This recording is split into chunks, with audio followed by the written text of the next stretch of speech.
इमरान साहब बोले हैं? नहीं भाई आप बोले। इंट्रो में हम जनाब आज हमारा ये विज़िट है जनाब, अचानक विज़िट है। नमाज के बाद हम निकले हैं जी। इमरान भाई मुझे मिले अड्डे पे, तो उन्होंने पूछा जी क्या प्रोग्राम है। मैंने कहा भाई प्रोग्राम आपका है, हमारा क्या प्रोग्राम है। तो बस फिर वहाँ से निकल के हम ये इनाम गुराया साहब के पास पहुँचे। वहाँ से हम निकले हैं जी अब अपने गांव से। ये मगरब की तरफ दरिया चनाब है, तो तकरीबन 18 किलोमीटर की मुसाफत पे होगा।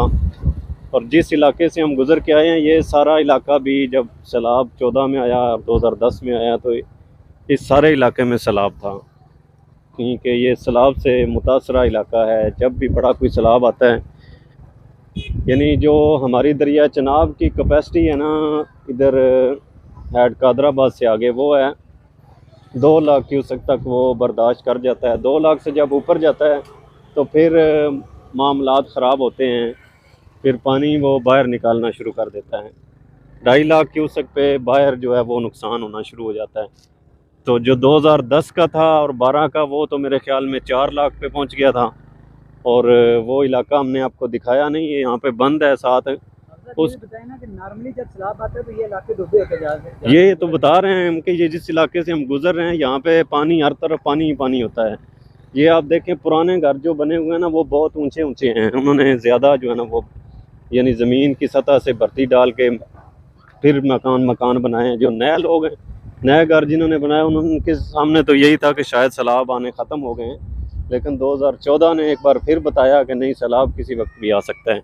और इस वक्त भी हमारे मुल्क में सैलाब एक आफत की शक्ल में तकरीबन 70% से ज़्यादा इलाके में तबाही मचा रहा है। और इसमें एक जो वो महमूदपुर नहीं जाना। और इसमें एक मुस्बत चीज़ ये आई है कि कौम एक बार फिर बेदार हो गई है। कौम ने बताया है कि हम एक हैं, हमारा जिस्म, हम एक जिस्म की मानिद हैं। और जितना जैसे जहाँ तक हो सकता था हर एक ने इसमें मदद की है। और आज हमारा भी मिशन यही है कि हम निकले हैं। एक तो सैर हो जाएगी, बाहर अपना इलाका देखेंगे, आपको भी दिखाएंगे। और साथ में जो असल चीज़ है वो है सैलाब ज़दगान के लिए हम क्या कर सकते हैं, क्या कर रहे हैं, और कौन, हर बंदा अपनी अपनी इस्तात के मुताबिक कुछ ना कुछ कर सकता है हर सतह पे। क्यों जी इमरान साहब? जी क्यों नहीं, इंशाल्लाह जी। हमने अपनी अपनी इस्तात के मुताबिक जो भी हिस्सा आते हैं हमने किया है, तो इंशाल्लाह मज़ीद कोशिश कर भी रही हैं। सारे पाकिस्तानी आपस में भाई भाई हैं, तो इसलिए हर मुसलमान को चाहिए कि मज़ीद जो भी मुसीबत ज़दा मुसलमान बहन भाई हैं, उनके लिए बापू अपना इस मुहिम में एक किरदार अच्छा करें। नाज़रीन, मैं आपको बताता चलूँ कि जब ये एक लोकल हर साल सैलाब तो आता ही आता है ना, हर साल नॉर्मल जब दरिया में पानी आता है। तो पिछले साल जिस सड़क पे अभी मैं गुजर रहा हूँ, यहाँ पे भी पानी था, तकरीबन 3-3 फुट 4-4 फीट इसके ऊपर पानी था। यहाँ पे मोटरसाइकिल चलाना मुश्किल हो रहा था। तो अभी जो सैलाब की वजह से मुतासरा इलाके हैं, वहाँ पे तो तकरीबन 10 फीट से भी ऊपर पानी जा रहा है। बाज़ इलाके ऐसे भी हैं। तो पाकिस्तान में इस वक्त 75% एरिया जो है वो सैलाब में डूबा हुआ है। और ये 25% जो एरिया है, ये हमारा सरगोदा, चनियोट, फैसलाबाद, हाफिज़ाबाद, गुजरांवाला, लाहौर, ये वो इलाके हैं जो सैलाब से मुतासर नहीं हुए, जो बच गए हैं। और इस साल अभी तो जो चावल की फसल है वो तैयार नहीं हुई। बहुत सारे ऐसे इलाके हैं जहाँ पे चावल की फसल बिल्कुल ख़त्म हो गई है। और इसके अलावा कपास थी, और भी बहुत सारी ऐसी फसलें हैं जो बिल्कुल ख़त्म हो गई हैं।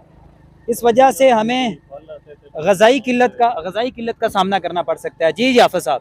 जी, बलूचिस्तान से बहुत ज़्यादा फल और सब्ज़ियाँ सिंध से आती थी, वो सारी तबाह हो चुकी हैं। टमाटर हमारा ज़्यादातर सिंध में होता था, दरिया सिंध के किनारे पे।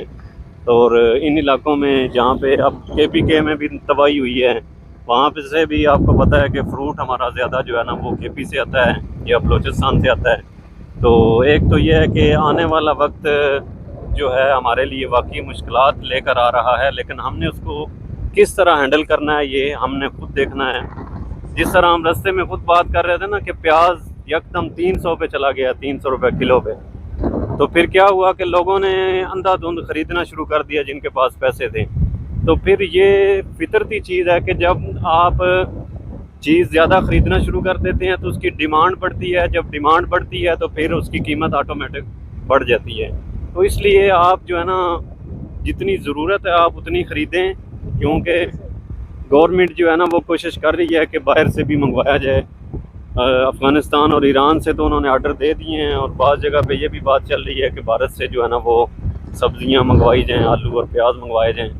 तो ये इंशाल्लाह रेट नीचे आएगा, लेकिन हम खुद भी इसके ज़िम्मेदार हैं। एक तो ये है कि जो ताजर हैं वो ज़िम्मेदार हैं, उनसे हमारी अपील है, गुजारिश है कि यार हालात ऐसे हैं कि आप तो कोशिश करें कि लोगों को रिलीफ दें, लेकिन आप भी जिस तरह कोरोना आया था तो उस वक्त भी अपनी मर्ज़ी से आपने कीमतें बढ़ाना शुरू की और वो आज तक नीचे नहीं आई।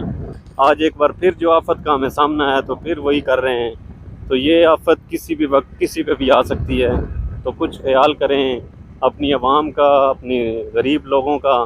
तो दूसरी तरफ हम जो लोग ख़रीदार हैं वो भी इस तरह करते हैं ना कि अगर रेट जनाब 200 रुपया था प्याज का, तो हमने इतना धड़ाधड़ ख़रीदना शुरू कर दिया जी, ये ऊपर जाएगा, वो बाकी ऊपर चला गया फिर। तो इसलिए ये चीज़ें हमें देखनी हैं, ताजर हज़रात को भी, हुकूमत की भी कुछ जिम्मेदारियाँ, आम आवाम की भी। प्याज के बारे में आप सही कह रहे हैं। कल मैं एक शॉप से प्याज लेने गया हूँ तो उन्होंने मुझे बताया 200 रेट। तो मैंने पूछा नीचे आएगा कि ऊपर जाएगा, उन्होंने कहा आप कल का वेट कर लें।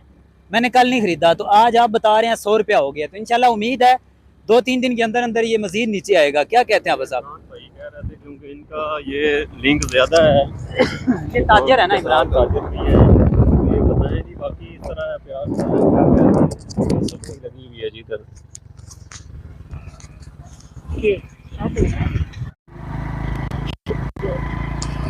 आई जी, बताएं ना ये जो इलाका मतलब इसके बारे में ज़रा ये कि यहाँ पे क्या ज़्यादा काश्त होता है। ये इलाका है जनाब दरिया का।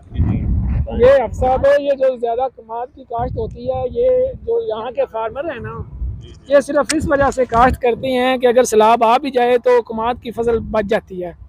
अगर कोई दूसरी चारा दूसरा क्या कहते हैं इसको, गंदम या चावल की फसल जो काश्त करते हैं, अगर सैलाब आ जाए तो ये ज़्यादा हिस्सा इसका तकरीबन ये मुकम्मल तौर पर तबाह हो जाती है। तो कुछ हिस्सा इसका जो है ना तकरीबन 50% से कम यहाँ के लोग जो हैं वो चावल काश्त करते हैं। तो और एहतियातन तौर पे ये जो है ना वो दूसरा कमाद की फसल काश्त करते हैं। अगर सैलाब आ भी जाए तो कम से कम एक फसल तो बच जाए। यहाँ तंबाकू भी बड़ा काश्त किया जाता है। नहीं, तंबाकू के बारे में तो नहीं सुना, लेकिन यहाँ पे चल के नाज़रीन आपकी किसी हम यहाँ पे फार्मर जो है हमसे बात भी करवाते हैं, और यहाँ पे मुकामी जो लोगों का हुकूमत के हवाले से या इस इलाके के जो मसाइल हैं वो इंशाल्लाह आपके सामने रखेंगे, डिस्कस करेंगे। आप हमारे साथ रहें जी नाजरीन, इस वक्त हम पहुंच चुके हैं दरिया चनाब के अंदर। ये इलाका बताया हमने आपको कि ये कादराबाद से नीचे चनियोट की तरफ और चनियोट से ऊपर दरमियान में ये इलाका है, ज़िला हाफिज़ाबाद में। चकबटी बड़ा गांव है और ये साथ बिल्कुल ये छोटा जो गांव है ना, इसे चोरा बोलते हैं। ये गांव, ये अभी बता रहे थे इनाम गुराया कि पिछले सलाम में ये यहाँ पे आए थे। ये इलाका दिखाएं जी, इसमें यहाँ तक फसलें थीं। ये जिस बंद पे हम खड़े हैं इससे आगे नहीं, उससे पिछले साल नहीं, वो मेरे ख्याल में 14 में होगा। नहीं, ये 2 साल पहले मैं आया हूँ तो उस वक्त यहाँ पे काफ़ी ज़मीनी कटाव कम था। अभी तो बहुत ज़्यादा पीछे तक चला गया ना। तो ये तो कटाव बहुत ज़्यादा है जितना आप बता रहे हैं ना, कि ये देखें जी, यहाँ से ये जो कश्ती खड़ी है इससे आगे जनाब वो सामने बिल्कुल काफ़ी लंबा जो है ना वो कटाव है। दरिया जब कटाव शुरू करता है ना तो वो फिर रुकता नहीं है। उसकी फिर सूरत हाल यही होती है कि या तो बंद बनाया जाए, जिस तरह ये है पत्थरों का कोई तरीकाकार बनाया जाता है, या पुल बना के उसके बहाव को जो है ना एक तरतीब में लाया जाए, फिर वो रुकता है जनाब कटाव उसका। वरना ये कटाव जब शुरू हो जाता है तो फिर आगे वो बढ़ता चला जाता है। तो यहाँ पे जनाब इनको बताएं ना कि यहाँ से दरिया को पार करने का जो सामान है, ये बताएं हाफिज़ साहब आप। ये यहाँ से दरिया पार, मैंने बताया पहले भी कि यहाँ पे दरिया, ये दरिया जनाब 2 हिस्सों में है। तो ये पार करने के लिए पहला हिस्सा जो छोटा है उसके लिए ये कश्तियाँ हैं। ये तो यहाँ पे तो रुकी हुई है क्योंकि यहाँ से दरिया का पानी ज़्यादा जो है ना वो दूर जाना पड़ेगा। वो दूर कश्ती लगी हुई है, वहाँ से मेरे ख्याल में दूसरी तरफ 2 मिनट में पहुँच जाते हैं। तो ये यहाँ पे जनाब मछलियाँ पकड़ी जा रही हैं।